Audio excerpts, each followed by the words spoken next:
27/2/2026 శుక్రవారము. రాశి చక్రము, గ్రహగతులు, గోచార ఫలితములు. ధనుస్సు రాశి వీరికి లగ్న బలము ఉదయం 2 గంటల నుండి 4 గంటల వరకు బాగుంది. మీ పనులకు ఉదయం 11 తర్వాత అనుకూలము. ప్రభుత్వం నుండి అప్పులు లభిస్తాయి. తండ్రి నుండి మేలు కలదు. ప్రభుత్వం నుండి, అధికారుల నుండి, ఇతరుల నుండి ధనప్రాప్తి, దైవదర్శనము చేస్తారు. తదుపరి మకర రాశి వీరికి లగ్న బలం ఉదయం 4 గంటల నుండి 6 గంటల వరకు బాగుంది. వీరికి ఉదయం 10 వరకు మాత్రమే పనులు జరుగుతాయి. సోదర సోదరుల వల్ల ధనలాభం ఉండవచ్చును. సహాయ సహకారాలు ఉంటాయి. కుటుంబ సమస్యలు, ధనము ఖర్చు ఉంటుంది. తదుపరి కుంభరాశి వీరికి లగ్న బలం ఉదయం 6 నుండి 8 వరకు బాగుంది. వీరికి ఉదయం 10 వరకు మీ పనులకు అనుకూలము. అనవసర అప్పులు, కష్టాలు పడతారు. కుటుంబ సంతోషము కలదు. స్వల్ప ధనలాభం ఉంటుంది. ధనజలామణి ఉంటుంది, చేతిలో ఉంటుంది.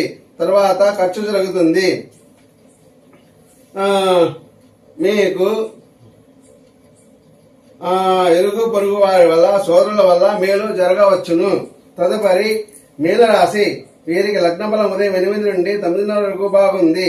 ఉదయం 10:30 తర్వాత మీ పనులకు అనుకూలము. ఇంట్లో కావాల్సినవి కొంటారు. సంసారములో సంతోషము. భార్యాభర్తల మధ్య అన్యోన్యత ఉంటుంది. ధనలాభము కలదు. వస్తు వాహనాలు కొంటారు. ఓం శాంతి. ప్రయాణాలు చేస్తారు.